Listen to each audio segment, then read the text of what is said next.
In our headlines on this Tuesday afternoon, September 26th, here in South Korea. Early celebrations to mark the country's 75th Armed Forces Day are underway, with President Yoon Suk-yeol warning Pyongyang against the use of nuclear weapons, as Seoul is poised to launch a massive military parade for the first time in 10 years.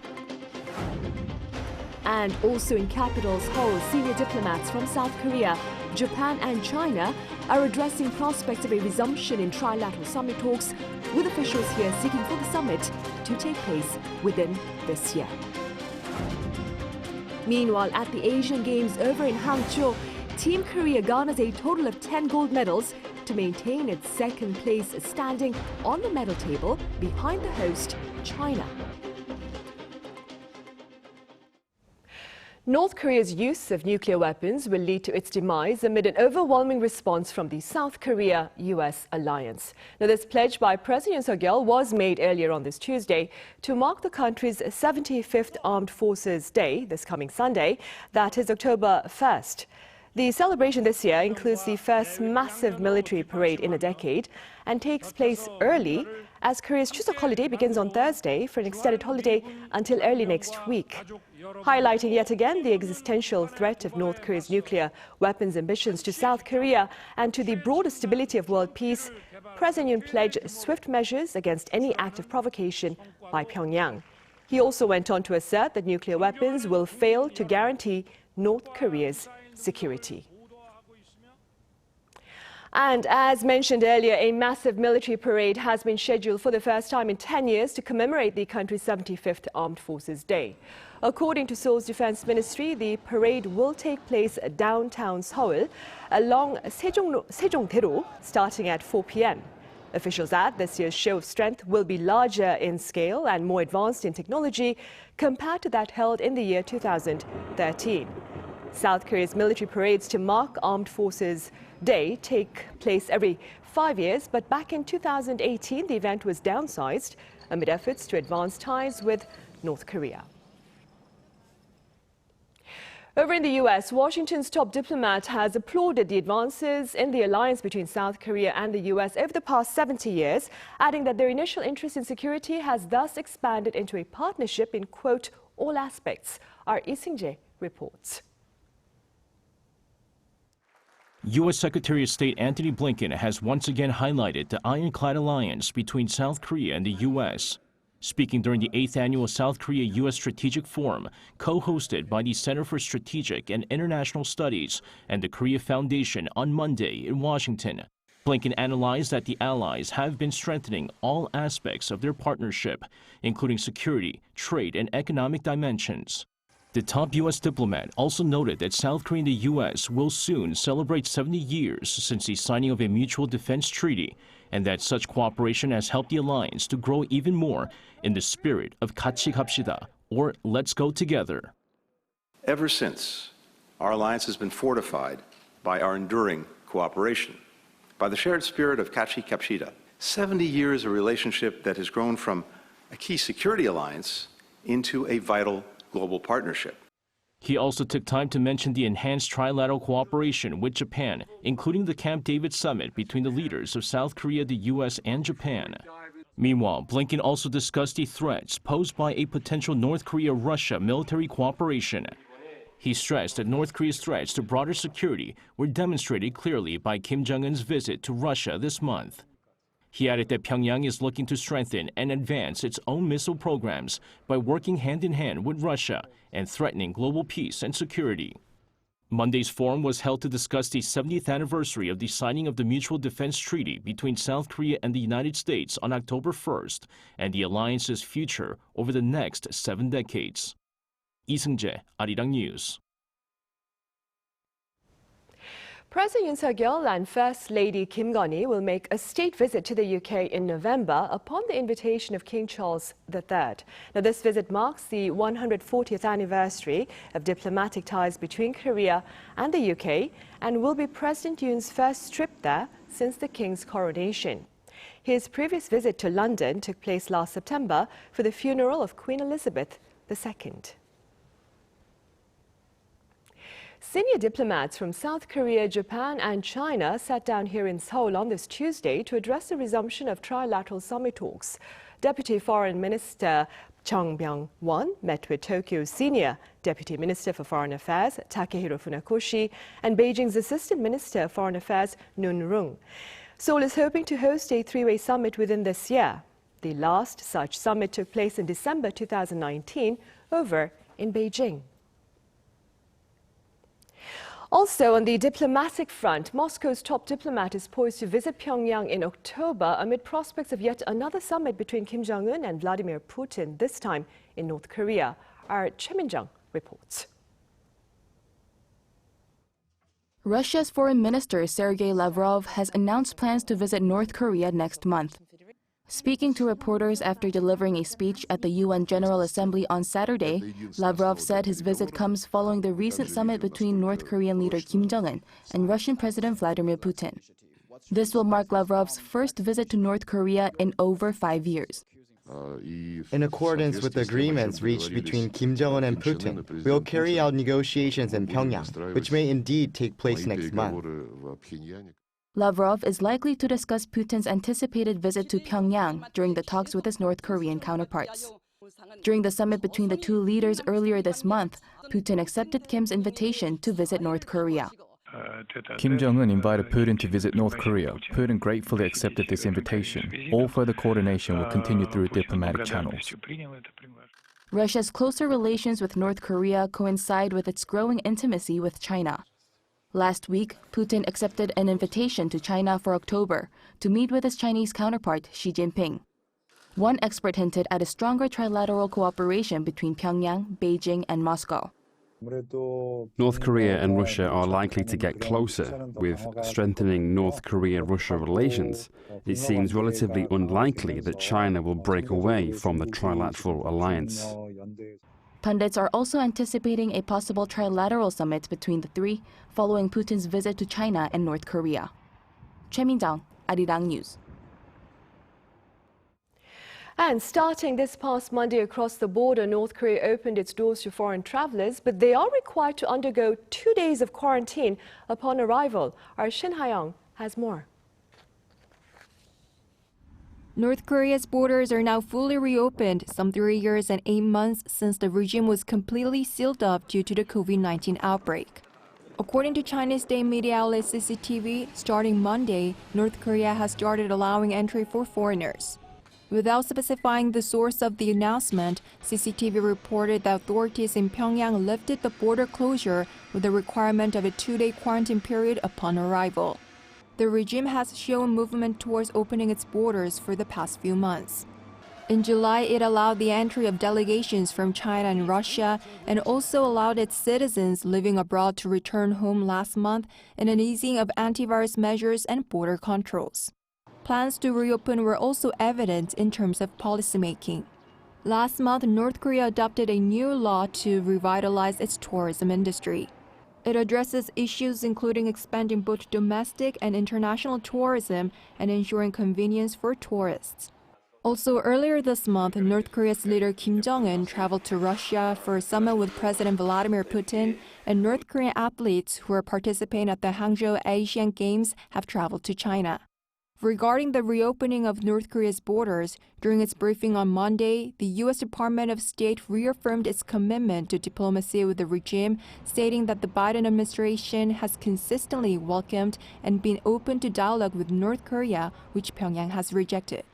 Shin Ha-young, Arirang News.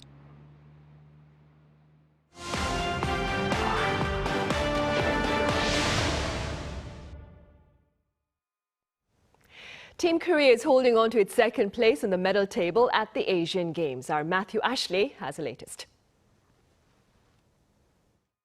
In fencing, Oh Sang-uk won the gold in the men's individual sabre event in an all-Korean final. Oh's victory on Monday broke a winning streak held by opponent and compatriot Gu Bon-gil. Gu had previously won gold in the men's individual events in 3 straight Asiads and beat Oh in the 2018 final. This time, though, Oh Sang-uk won 15-7 for his first Asian Games title. South Korea now has 2 gold medals in the discipline, both from all-Korean finals in the men's and women's division. Oh and Gu are set to team up for the men's team sabre event, hoping for a third consecutive gold. Moving on to swimming, where South Korea's men's relay team on Monday broke the Asian record to win gold in the 4x200-meter freestyle. Swimmers Yang Jae-hoon and Lee Ho-jun, Kim Woo-min and Hwang Son-woo set a new best for the continent at 7 minutes and 1.73 seconds. China took silver and Japan bronze. Team Korea's time beats a 14-year-old record set by Japan and is South Korea's first gold medal in the discipline. Meanwhile, swimmer Ji Yu-chan also secured a gold in the men's 50-meter freestyle on the same day. It's the 21-year-old's first Korea ASEAN gold, with an Asian Games record time of 21.72 seconds. In table tennis, South Korea will face China in the men's table tennis team final this evening. South Korea on Monday managed to beat Iran 3-0 in the semi-finals. It's the South Korean men's 10th consecutive final of the ASEAN event. But South Korea hasn't won gold since 1990. The men's final is set to take place on Tuesday at 8 p.m. Korea time. Meanwhile, South Korea's women's team had to settle for bronze after losing 3-1 against Japan in the semi-finals. And finally, in judo, South Korea's Lee Jun-hwan secured second place on the podium in the men's under 81 kilogram event in his ASEAN debut.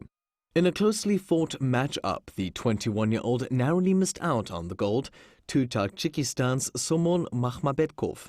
Makhmabedkov's win came around 2 minutes into the match after he scored a critical point against Lee using a hip sweep counter, or harai go shikeshi. The move left Lee struggling to make a counterattack before his time ran out. Matthew Ashley, Arirang News.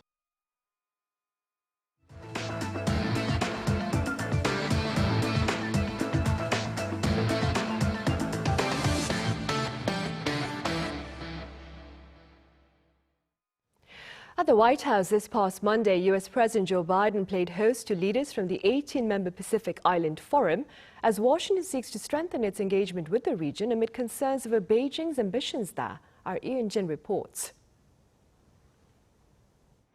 The White House summit hosted by President Joe Biden, where he met with Pacific Island leaders on Monday, was the second meeting of its kind in just over a year. The forum is seen as a part of a larger Biden administration effort to deepen ties with the region, where officials say Beijing is hopeful of protecting military power.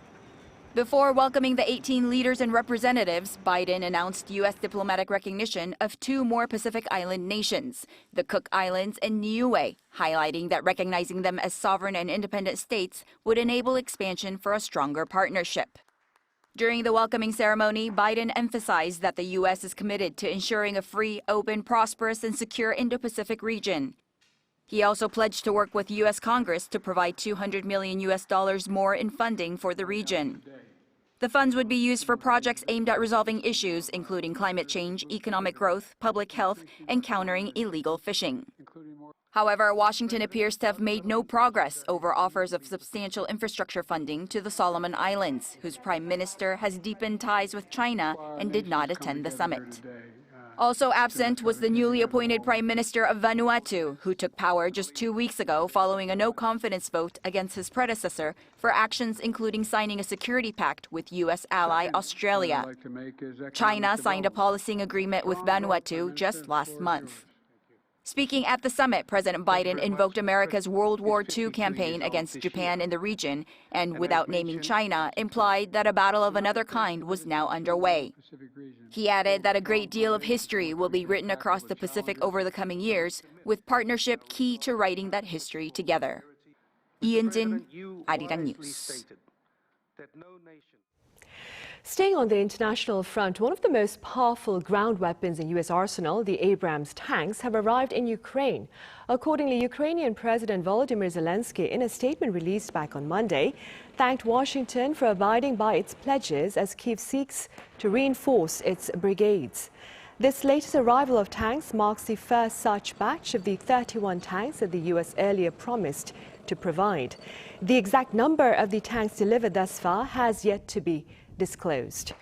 During summit talks between Presidents Zelensky and Biden at the White House last week, the U.S. leader announced a $325 million fresh military package for Ukraine. In local politics, main opposition Democratic leader Ejem is in court for a substantive review of his arrest warrant amid corruption charges. He appeared at the Seoul Central District Court with a cane earlier on this Tuesday, having recently ended a 24-day hunger strike against government policies. During today's review in court, prosecutors are expected to call for his detainment, alleging the possibility of his tampering with evidence. Now, his fate will be announced earlier, either this evening or early tomorrow morning. This latest event follows the recent parliamentary approval of a government motion calling for his arrest. In other news, urban farming appears to be gaining a firm foothold here in the country, with the latest statistics showing over 2 million such farmers fueling prospects of greater economic value. Our Chung Won-ju has details. This is a pet plant clinic where horticulture experts are the doctors. After diagnosing that the plant's roots are in bad shape, the experts repot the plants and recommend nutrients for them. The pet plant clinic is equipped with treatment rooms and wards and even offers intensive treatment for up to 3 months in serious cases. Most of the time, the problem is related to watering or lighting, so we diagnose the issue and prescribe a solution so owners can grow the plants properly. Biowalls, also known as botanical air purifiers, have gained popularity here. Installation inquiries have been steady, mainly from schools and offices, as they are known to reduce fine dust and alleviate sick building syndrome. The Rural Development Administration first developed biowalls in South Korea in 2013 and has since transferred technology 19 times to private companies. Looking from the perspective of people who spend over 90% of their time indoors, there's a high level of satisfaction from creating such spaces in terms of reducing fine dust. As of last year, there were 1.96 million urban farmers who cultivated gardens and green spaces. The area of urban gardens reached 1,052 hectares. When the value of urban agriculture was converted into money, the analysis results show that it was worth more than 5 trillion won, or roughly $3.7 billion. Urban agriculture's economic value, such as in purchasing agricultural supplies and creating jobs, exceeded 3 trillion won, or about $2.2 billion. The social value, which includes physical activity and emotional well-being, reached 1.3 trillion won, or $981 million, while the environmental value, such as in carbon reduction or urban greening, was worth 700 billion won, or $528 million. This is significant as we quantified how effective urban agriculture is, both socially and environmentally, beyond simply thinking it would be good. As urban farming is gaining attention as an industry, the Rural Development Administration plans to use these analysis results as the basis for urban farming policy formulation for the mutual development of urban and rural areas. Chung Won-ju, Arirang News. Beef is aged over time to allow for additional tenderness and flavor. Well, researchers here are using radio waves to accelerate this process. Our An Sung-jin explains. This unit that looks like a regular commercial refrigerator is all wired up. It's been installed to trial the latest radio wave meat aging technology. The facility itself is a low-temperature warehouse in a meat processing and distributing company. Normally, in the process of aging meat, 3 factors are critical: enzymes, temperature, and time.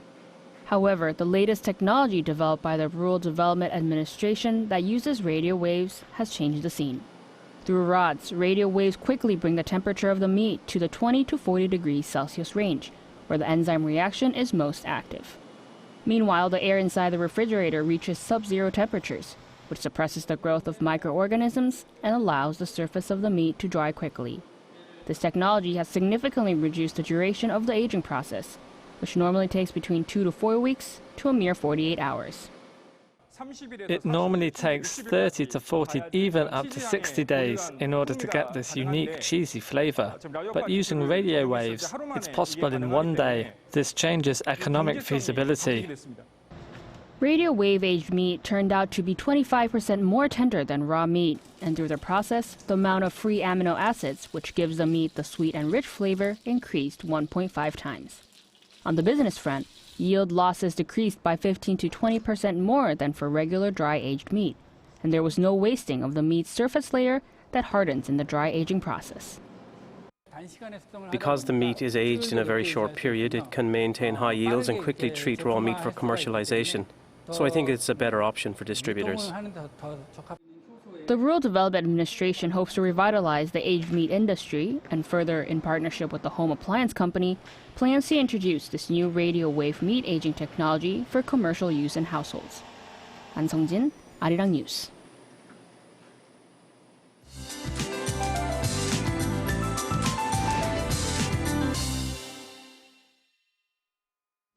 Good afternoon. Wet weather continues in most parts of Korea. Central regions can expect to see showers letting up from the west in the late afternoon. Then it will rain again tomorrow. East Coast regions will see 20 to 70 millimeters of showers, and the rest of the country can expect 5 to 40 millimeters of on and off rain through Wednesday. Now, today's rain brought cooler air to the country, and those in central areas are having a big drop in highs this afternoon. Hovering below 25 degrees, Seoul at 22, Chuncheon at just 21 degrees. But Gwangju and Busan are warmer at 26 degrees Celsius. Meanwhile, Jeju Island is having a rain-free day under cloudier skies with a high of 29. Much improved weather conditions are in the forecast for the 6th-day Chuseok holiday under sunny skies, but with chillier air. So please have a warmer jacket with you when traveling during the break.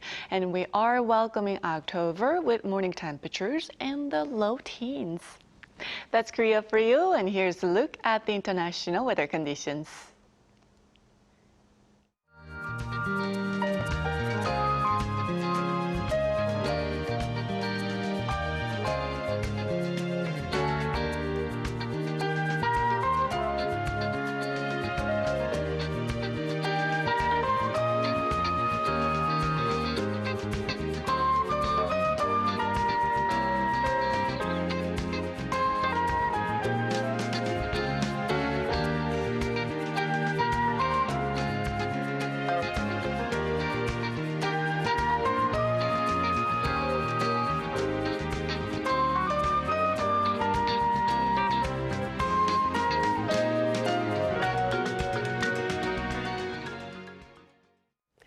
Right, that ends Tuesday's edition of the Daily Report. Coming up after this break is yet another session of our panel discussion. Do stay with us.